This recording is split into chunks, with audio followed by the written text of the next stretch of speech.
तुम्हें कितनी बार बताया है मेरे तैयार होने से पहले मेरा नाश्ता तैयार हो जाना चाहिए। शादी के 25 वर्षों बाद भी मुझे क्यों बार बार एक ही बात बतानी पड़ती है। लता, तुम्हें क्या है?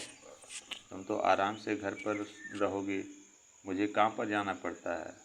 तुम हो कि हमेशा बेवकूफ़ों जैसी हरकत करती हो। अगर तुम यह जानबूझकर करती हो तो याद रखना, मुझसे बुरा कोई नहीं होगा। आज भी प्रशांत का पारा चढ़ा हुआ था। इन कटु शब्दों में अपना गुस्सा उतारते हुए गीली तौलियां कुर्सी पर फेंकते हुए प्रशांत गुस्से से लता की तरफ देखने लगा। लता के लिए प्रशांत का यह बेवजह गुस्सा करना कोई नई बात नहीं थी। वह महीने में 3-4 बार ऐसे ही लता पर बरस पड़ता था। पहले लता उसका विरोध किया करती थी, लेकिन जब कई सालों तक प्रशांत में कोई बदलाव नहीं दिखा तो लता ने खुद को ही बदल दिया। अब प्रशांत के कुछ भी कहने से लता को कोई फर्क नहीं पड़ता था। प्रशांत की हर बात वो चुपचाप सिर झुकाकर सुन लिया करती थी। शादी के पहले 5 साल तक लता ने पूरी कोशिश की थी कि प्रशांत को बदला जाए, लेकिन फालतू का गुस्सा करना और बाद में लता को भला बुरा कहना मानो जैसे उसकी आदत बन गई थी। कोई भी वाद विवाद होता तो प्रशांत सीधा लता को बोल देता, अगर मैं तुम्हें अच्छा नहीं लगता तो क्यों नहीं चली जाती अपने मायके, क्यों रहती हो मेरे साथ। इतना सब कुछ होने के बाद लता प्रशांत के साथ रहती थी, क्योंकि उसे और वह जाती भी तो कहाँ जाती। अपने बूढ़े हो चुके माँ बाप को इस उम्र में परेशान करना वह नहीं चाहती थी। समाज और लोग क्या कहेंगे, यह भी तो उसे देखना था। वह इतनी पढ़ी लिखी भी तो नहीं थी कि खुद जाकर कोई नौकरी कर सके और अपना और अपनी बेटी का पालन पोषण कर सके। लता को अपनी फिक्र नहीं थी, उसको फिक्र थी कि बस अपनी शादी लायक हो रही बेटी की। लता नहीं चाहती थी कि पति पत्नी के झगड़े की वजह से काव्या डिस्टर्ब हो। काव्या की पढ़ाई पूरी हो चुकी थी, उसके लिए शादी के रिश्ते आने लगे थे। कई रिश्तों को काव्या ठुकरा चुकी थी। 2-3 महीने बाद एक अच्छा रिश्ता आया। रिश्तेदारों और पहचान के लोगों ने भी लड़के के बहुत गुणगान किए।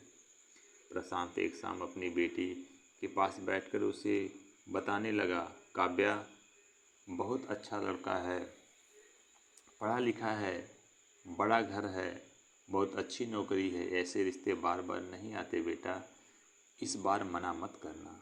काव्या अपने पिता से ज़्यादा बात नहीं करती थी।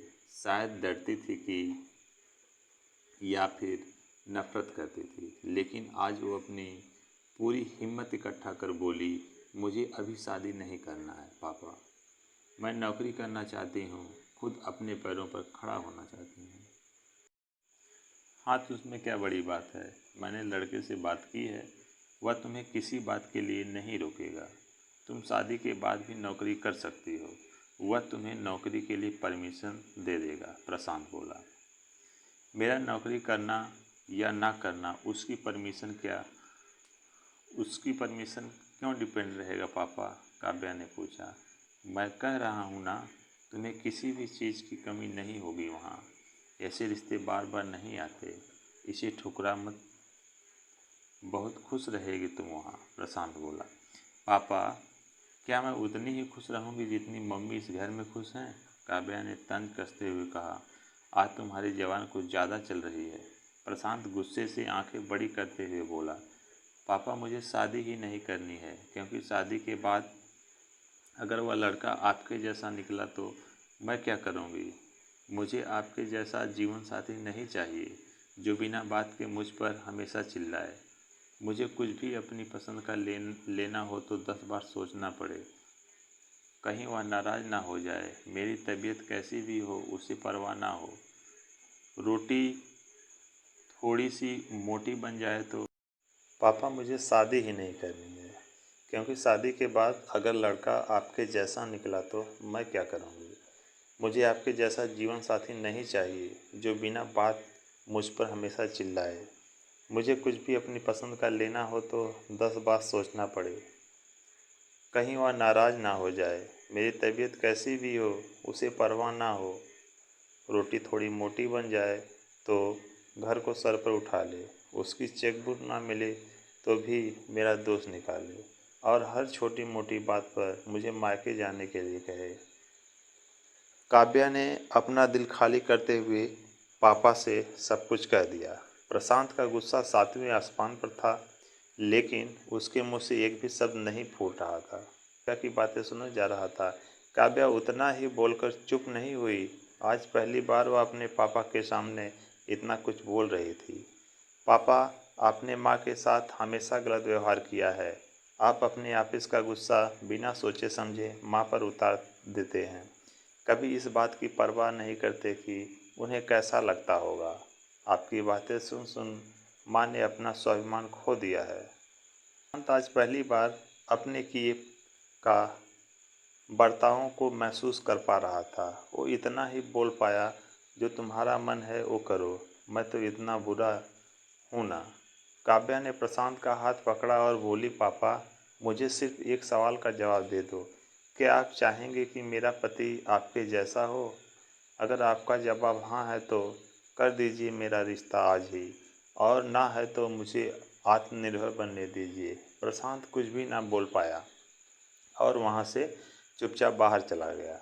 आज उसे लता के सामने जाने में शर्म आ रही थी। चलते चलते उसकी आंखों में आंसू बह रहे थे। प्रशांत ने आज अपने आप को बदलने का निश्चय किया।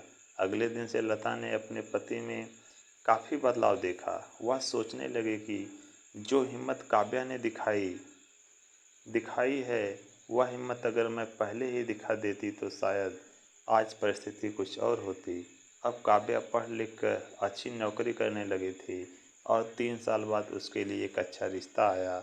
और उसकी विदाई पर प्रशांत बोला, बेटा तू हमेशा खुश रहेगी, क्योंकि तेरा पति तेरे बाप जैसा नहीं है। प्रशांत की यह बात सुनकर लता और काव्या की आंखों में आंसू बहने लगे।